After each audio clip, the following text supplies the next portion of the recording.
What's up, everybody? I hope you're all doing well and having a good day. If the music and the location don't quite give it away, I finished 5.0. And I had to take a couple of days just to process before I made this video because I still haven't recovered. I still am processing all of the story, all of the lore, how epic, how cinematic, and just how good it was. It took me so long to even be able to get my words out. I think I was speechless for the whole rest of the stream. We streamed this live. It was crazy. And as soon as it ended, I couldn't talk. I was so speechless at everything that happened.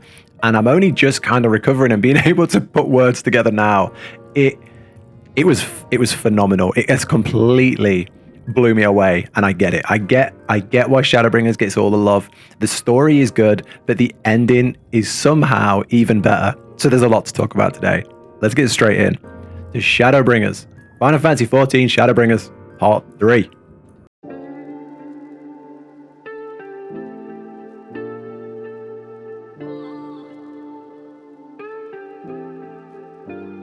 I think we finished the last video at the end of the Crown of the Immaculate, so the big Vorthri fight and then the big Graha reveal. And I left that feeling a little lost, a little hopeless, and really wondering where we were going to go from there.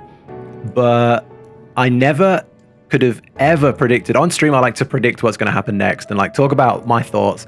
And I never could have predicted what would happen with Emet, his underwater city, the massive lore reveals at the end, the dungeon, the Warrior of Darkness, the Asians.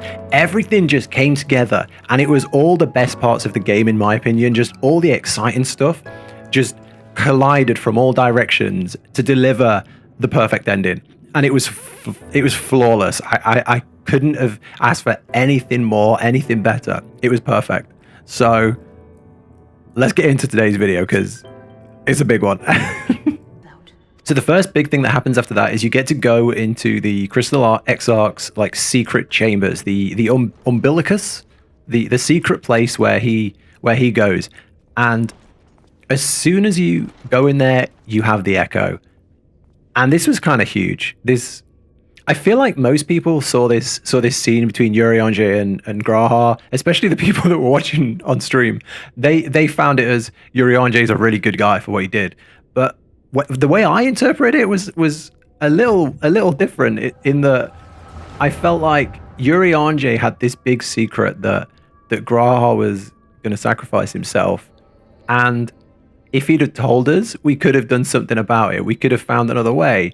But he was happy to let him die after everything he did. So I found this really, really...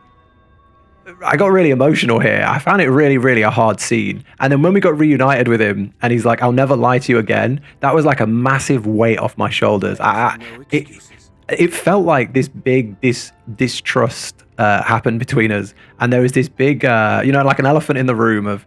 He's been harboring this big secret for the second time because of the whole Warrior of Darkness thing. He does it for the right reasons, but the secrets really took their toll, and I found this a really hard scene emotionally to get through. And looking back on it, I completely see that I was thinking with emotions, and that in reality, he was doing the right thing. And Graha was the one, if anyone, in the wrong to ask him to keep the secrets. And he kind of put him in a really hard position, and in the end of the day, Urianger is doing something incredible for the greater good, and he made up the whole vision to help Graha and to save the world. So in reality, he is a really good guy. But at the time, I found this such a hard scene. It really hit me hard. But yeah, overall, I think it's quite a unpopular opinion whenever I say it, but I was never a fan of Urianger. I really didn't like the guy, but I think he's had incredible character development in Shadowbringers, especially coming towards the end. Even me, who I really struggle with how he talks, I really struggle with how he does things, and I genuinely never trusted him. Coming to the end of 5.0, you start to see, even though we're not alike, he is a genuinely good person and would do anything, even against his own will, and knowing he would face all the repercussions he faced to help you. And then with the redeemed Urianger and your good your good bonded branch or whatever they call it, Feo Yu. I love that they keep bringing the pixie back. Even after, I thought it was going to end in Ilmeg when you made them king. I thought that'd be the end of it, but I love that they keep bringing them back. And they helped with Bismarck, which was also really cool. And you are on your way to the underwater city, which is the last zone of Shadowbringers. But before we went there, I heard about a big roadblock in that next area, which meant you couldn't continue unless you did the role quests. So I went over to the Crystarium and picked it up. And I think the idea of these role quests is incredible. I think I've said before, like 3.4 in Heaven's Ward with the Warrior of Darkness story was one of my favorite parts of the game. So to learn more about each member of that party was really, really cool. I think it's such a good idea to have this little system in. I don't know if class quests are now gone because I don't have anything under my thing, but I don't know. Let me know in the comments if there are still class quests and you can learn skills from them. I've not seen it anywhere. But yeah, the only level 80 I've got is a samurai, so I did the physical, the melee damage dealer, physical damage dealer, DPS, which was learning about Render Ray the Bard. And like I said, the idea of these quests is so, so good. This storyline, though, was a little dry. We spent a lot of time talking to Lurik and his emotions and his problems and his upbringing and his relationship with his father. And I won't go into spoilers, but yeah, there was a lot of like character building with Lurik. But all I wanted to do was learn about the the bard from the Warriors of Darkness. So yeah, it was a little the story, when it was good, it was good. When it was slow, it was slow. So I don't know. I've heard that the physical DPS is one of the least engaging, and people are saying that like healer and tank are really good. I'd love to know in the comments what your favorite role quest was. I've got a scholar / summoner at 76, so I'm hoping I can do the magic damage or the range damage, and the healer soon, because I've heard the healer one's really, really good. But yeah, it was good. It was a good taste of the role quest, but the story had ups and downs. But yeah, I'd love to know what your favorite was. And then on to the Tempest. And one thing that I love here is how they managed to interpret the first and the source differently. So you had the Sahagin, but they weren't Sahagin. They were a different race in the first. And then you had Geralt in the you had Geralt in this little cave, but it wasn't Geralt. It was this long-haired man. And I love how they brought in the role quest and the crystal you got from your person from the Warriors of Darkness, and you could use that to create the item for the Sahagin, but they weren't Sahagin. I thought this was really, really, really, really interesting. It was a really good way to bring the role quest in, because I thought they just put a blocker here and just be like, oh yeah, you've got to do it because reasons. But they did it this way, and I thought that was really cool. And then you get like a unique outfit for finishing the role quest of that class, which is really good, really good. Which definitely is inspiring me to go and do the rest, because I've heard that glamour's the true end game. And then things just went crazy. Things just went to a whole nother level. I could never have predicted or imagined that we would be sat at the bottom of the ocean looking for these ruins, and I thought we'd just find like a building and we'd go through it, and there'd be like a cave with some buildings in, and it would be like Emet's own little world that he'd created, and he would be gathering power from something. That was my theory. Nothing could have prepared me for this. As you walk down these long winding paths and you talk to each of the scions along the way, I never could have imagined that you would come out here. I thought this was like Rapture, like some ancient civilization, and you look around and all the lights are on. So for the first like half an hour of being here, I genuinely thought this was like their world, like they'd captured their world, or I actually thought they'd used the Crystal Tower's power to bring back their world in some way to this place. Like they'd somehow used Grahar to bring their world back like that. But I mean, the writer is just so good that it's just a whole nother level of that. It's even better because it's Emet's creation. It's his imagination of how his world used to be, and you can never prepare someone for this. I don't think it's just that good. This whole experience, this whole area was just incredible, and even though I've only just finished 5.0, I wish I could just like erase my memory, go back and experience it again for the first time. There's just something haunting, and I still 2-3 days after this happened can't put words into how it made me feel, but I had goosebumps from the minute I walked onto these streets to the very final walk into the final dungeon.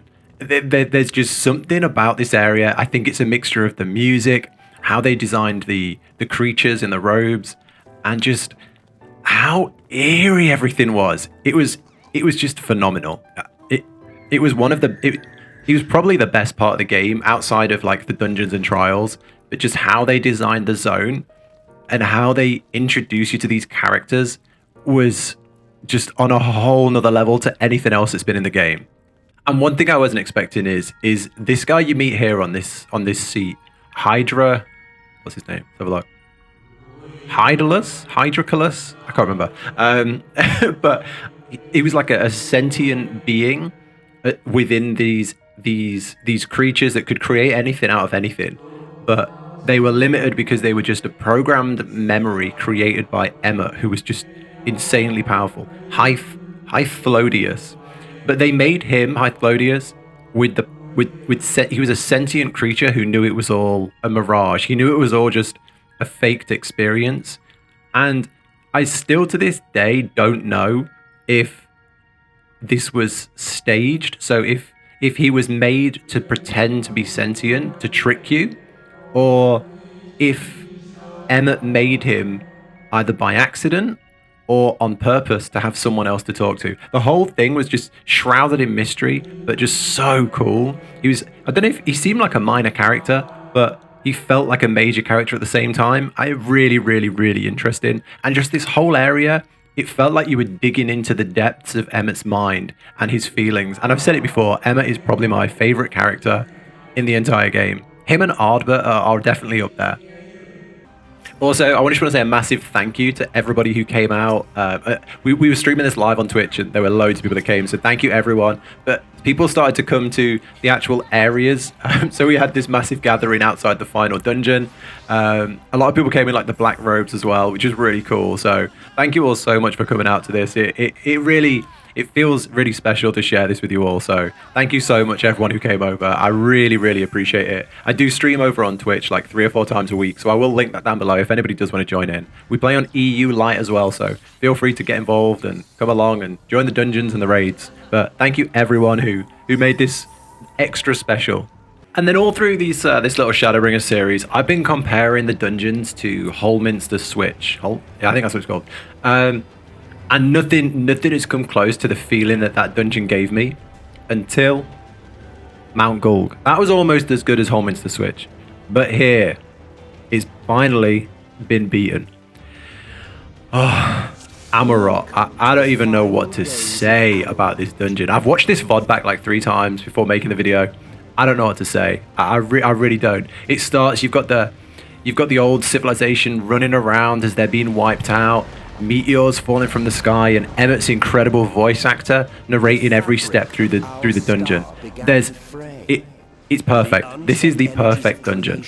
And when you think you've like peaked, when you think nothing else can top the dungeon, you end up here on the edge of space, watching the end of the world.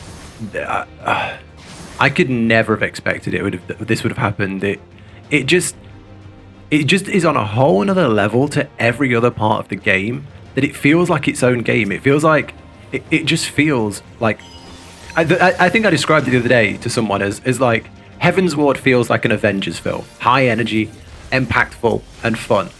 But then this is like Avengers Endgame. It's like everything comes together, all the different moving parts come together to make a big epic finale. And it really was perfect. I don't even remember what many of the bosses did. I don't even remember many of the fights because I was just looking around everywhere. And I was just so immersed in the game that I didn't even know what was going on. Although this area definitely needed some handrails. It didn't feel very safe. It didn't pass the inspection. I definitely think it needs some rails there. And then the most epic ending that we could ever have imagined. I think one of the best endings for me was like the end of ARR, the end of Praetorium was like a huge rush. Like I really liked it. It was kind of I don't know, cliche with like all the scions going forward as like beams of light, but I really, really liked it. And then I really liked the end of Heaven's Ward as well. I thought those two endings were like the perfect end to a story, but they don't even compare to 5.0. This cutscene was incredible. Emet is just one of the best characters in the game, and I felt like they'd been showing you his power this whole time, and they'd been getting you closer and closer to the scions. You got a full monologue from every single scion. That I genuinely believed he was about to kill a scion. I honestly believed this was where it was going to happen. And although he blocked back them all, I thought this was it. I thought Reen was gone here. It felt exactly like how they did it to... You have to hold on. Oh man, it felt exactly how they did it to Horshvon. I thought this was happening, and I was really freaking out. I want to post my like full 5.0 reaction video soon, because I think I was just freaking out for like a full hour. So we'll try and put that on YouTube soon. But I thought Reen was gone here, and this whole thing was just so hype. But somehow, it got even hyper here. Take it. Oh, this was so cool. This was so good. And then the trailer music kicks in as well.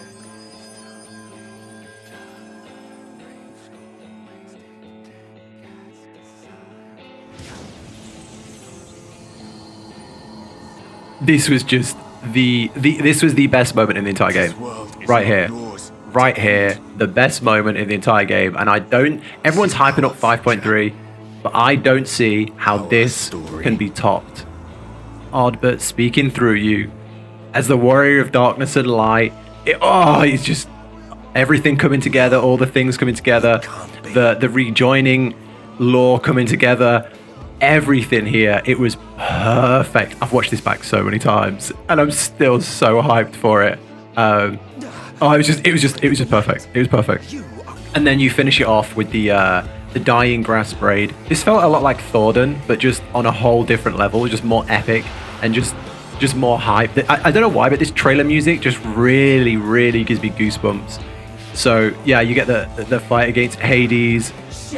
Oh, it was good. It was good. I'll be honest, I had no idea what was going on. I was freaking out pretty much throughout the whole fight, but I loved it. It was so good. I really wasn't expecting this.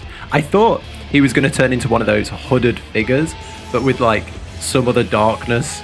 But yeah, you summon your 7 other pieces, and you go into battle against Hades. Just so good, so good. And the fight itself was fun. It was a fun fight. I don't think there was anything mechanically crazy. It was just the epicness that was good. I just loved it. I'm looking forward to trying this again on like an extreme mode, because I think it would be good. But it was more the hype for this whole thing. I wasn't looking at mechanics. I wasn't looking at anything. I was just like, my heart was racing, edge of my seat, and I was just fueled by adrenaline throughout the whole fight. You just have to look at like the colors and the everything, the effects and everything just going on was just everything was just turned up to 11. But it was so worth it for the end. And I don't know why, but I just feel like they really did. They built the Scion story so much better in Shadowbringers than anywhere else in the game. I think even though ARR was heavily Scion inspired, I never felt close to many of the characters. I mean, there's back in the ARR series that I made, there's quite a good meme because I completely forgot who Thancred was when he got taken over by La Habrea. But Shadowbringers, they build out these characters so much better. There's so many more monologues, personal stories. So when you see everyone here working together, it just feels so good. Hey, I said it. I even like Urianger Now. I think this was perfect. The twins as well, Reen as well. Everyone has had so much character development that it didn't just feel like you beat the boss. It felt like you and your friends beat the boss. And I honestly don't think they can top it. I don't know. I've heard a lot about 5.3, how good it is, but I don't think they can top it. I don't know how they can. And I don't know how they can top this in Endwalker. How do you beat this? How do you not only remake this feeling, but top it? I've got no idea. Let me know in the comments if you really think I'm gonna... Like, do you think Endwalker is gonna be hyper than this? Because I don't see how they can do it.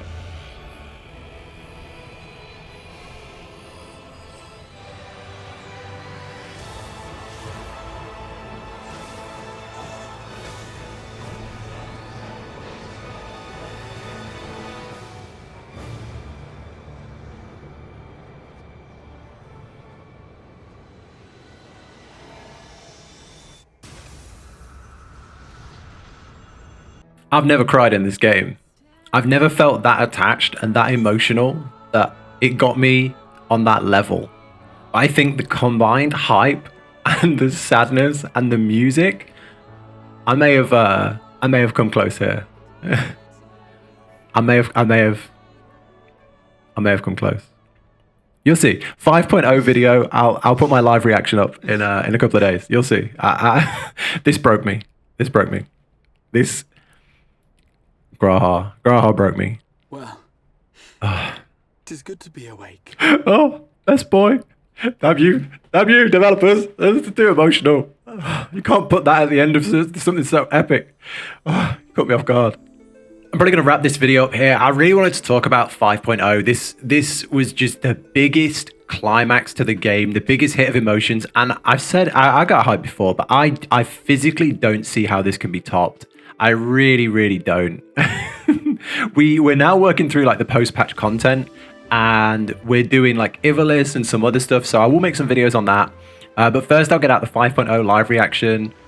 And then once we made a bit more progress in the MSQ, I'll get out the part Shadowbringers, Final Fantasy 14 Shadowbringers part 4 video, because I feel like by part 5 we're going to finish it. I'm hoping to finish before Endwalker, and it's feeling quite, I think with the hype of the game and how fast I'm going through it, I feel like we're definitely going to finish before Endwalker. So yeah, all that to come.